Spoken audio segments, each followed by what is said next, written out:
على مر الزمان تألقا وأضاء للدنيا طريقا مشرقا وهدى من الرحمن يهدينا به للصالحات. إلهي أعني وهب لي الثبات.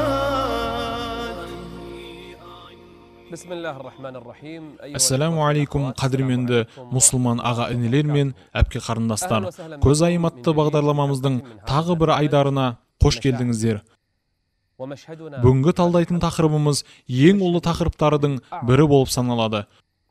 Құдіретті ұлы Аллах өзінің пайғамбары саллаллаху алейхи вассаламге адамдарға ескерт, адамдарды құлақтандыр, пенделеріме өте маңызды істі хабарла дейді. Ол қандай іс?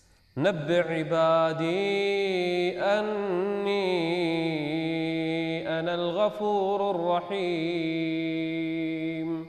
Бүкіл адамзатқа хабар бер, олар менің мейірімімдей мейірімділік, сондай-ақ менің кешірімімдей кешірім таба алмайды. نبئ عبادي أني أنا الغفور الرحيم وأن عذابي.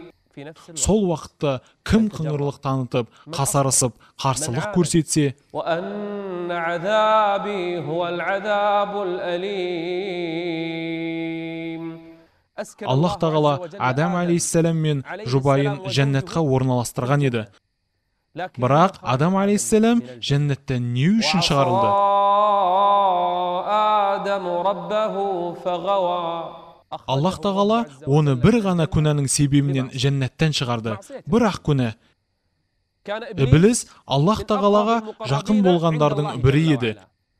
Енді қиямет күніне дейін лағынетке ұшыраған сорлыға айналды. Бір ғана күнә себепті Аллах адамды, жұбайы Хауаны және Иблисті үшеуін жерге түсірді, бір-біріне дұшпан болулары үшін.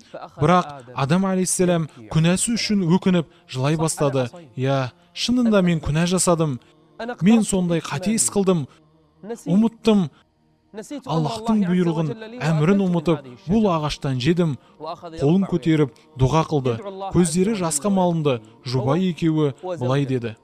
يقولان ربنا ظلمنا أنفسنا وإن لم تغفر لنا وترحمنا لنكونن من الخاسرين. Сондықтан пайғамбарымыз саллаллаху алейхи вассалам айтады, адам ұмытты, ол әдейі істемеген еді, оның ұрпақтары да ұмытты. Осы мінез адам ұрпақтарының барлығында қалыптасып қалып қойды. Раббысына ант береді де, бір күн өтпестен сертін ұмытып, күнәға ұрынады. Тәубе етеді, шын көңілмен тәубе етеді. Күнәсінен бас тартады. Күндер өтумен сол күнәсіне қайтып оралады. Бірақ ықыласты мүмін өзінің күнәсі үшін әрдайым қорқады. Пайғамбарымыздың сахабаларының бірі болған Марсад ибн Абу Марсад Меккеге түнделетіп баратын. Түнде барып, Меккедегі тұтқын мұсылмандарды Мединаға алып шығатын. Бір күні түнде оны Меккеде жәһалдік уақытында көңілдесі болған бір әйел көріп қалады. Исламнан алдын оның досы болатұғын. Оған Марсадпысың? Я дейді. Сен анақпысың? Ол я дейді. Бұрынғы күндер бірге өткізген түндері естеріне түсіп, әйел оған: Ей Марсад, жылы да мамық төсекте менімен бірге түнді өткізуге қалай қарайсың дейді.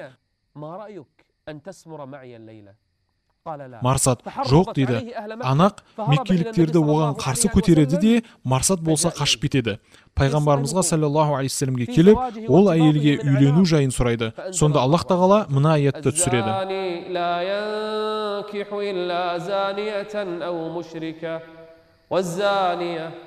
والزانية لا ينكحها إلا زان أو مشرك وحرم ذلك على المؤمنين. Иман келтіргендер бұндай аяттарды естіген кезде жауаптары тек естідік те, бой ұсындық болуы тиіс. Марсад бұл аятты алғаш естіген кезде Аллах сақтасын, болды, жеткілікті деді. Мүміндер харамның маңына да жуымайды. Халал нәрселер айдан анық, харам нәрселер де анық. Олардың арасында күмәнді нәрселер бар. Оларды адамдардың көпшілігі білмейді. Кім сол күмәнді нәрселерден сақтанса, ол өзінің дінін, арын сақтаған болады. Ал кім сол күмәнді нәрселерді істесе, харамды істеген болады. Ұзақ бол, харамға назар салу сені зинаға алып барады. Музыка тыңдау сені бірте-бірте күнәлі бұзық істерге алып барады. Бір жігіт Куфада бір қызға ғашық болыпты. Екеуі бір-бірін қатты сүйеді. Сөйтіп жігіт қызға келіп құда түседі. Пайғамбарымыз айтады, ғашықтардың емі тек некелесу ғана. Бірақ қыздың отбасы болса, үйлендіруден бас тартып келіспейді. Қызға деген махаббаты арта түседі. Қыздың да оған құштарлығы ұлғая береді. Бірде қыз оған қалаған жерге шақырсаң, барамын, не дейсің деп хат жазып жібереді. Яғни халал жолмен қосыла алмадық. Болды, енді харам жолмен деген мағынада. Тіпті қаласаң менің үйіме кел дейді. Яғни саған есік ашамын, қалағаныңды таңда. Қараңыздар, егер адам біреуге байланатын болса, ол үшін күнә есіктері айқара ашылар екен. Ол не істейді? Оған жауап жазады. Сол жауаптарының бірі мынау. قل إني أخاف إن عصيت ربي قل إني أخاف إن عصيت ربي عذاب يوم عظيم. Иман келтіргендер күнәға жақындаудан да қорқады. Олар үшін үлкен күнә мен кішінің арасында айырмашылық жоқ. Харам ба харам. Тіпті кіші күнәлерден олар ұзақ болады. Бишр рахимахуллах айтады, егер адамдар Аллахтың ұлықтығын түсініп жеткендерінде ешкім Раббыларына қарсы күнә жасамас еді. Бірақ біздің проблемамыз, біз күнәнің кішілігіне қараймыз. Саад ибн Билал айтады, күнәнің кіші екеніне қарама, кімге қарсы жасап жатқаныңды қара.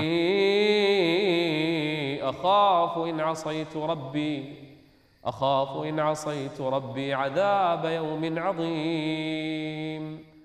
امرأة Жеңіл жүрісті азғын бір әйел боянып тұрып күйеуіне, сірә менің жүзімді көріп, маған тәнті болмайтын біреу бар ма екен депті. Я дейді күйеуі. Әйел кім ол дейді? Ол Убейд ибн Умейр дейді.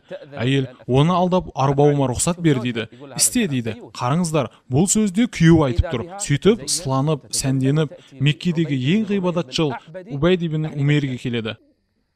Қараңғы жерге дейін ілесіп келеді де, бетін ашып жіберіп, мен саған құштармын дейді.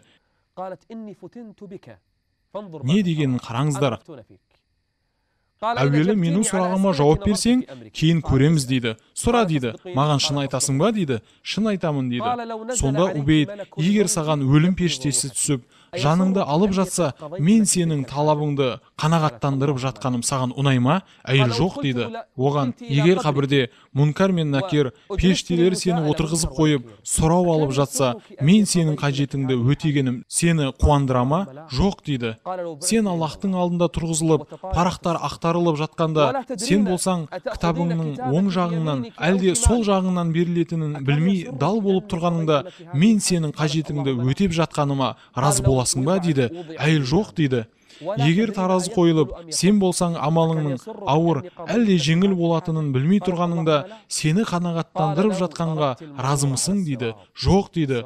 Сират көпірінен өтпекші болып, өтіп кетеріңді, әлде жығылатыныңды білмей тұрғаныңда, сенің талабыңды қанағаттандырып жатқаныма разы боласың ба дейді. Жоқ дейді.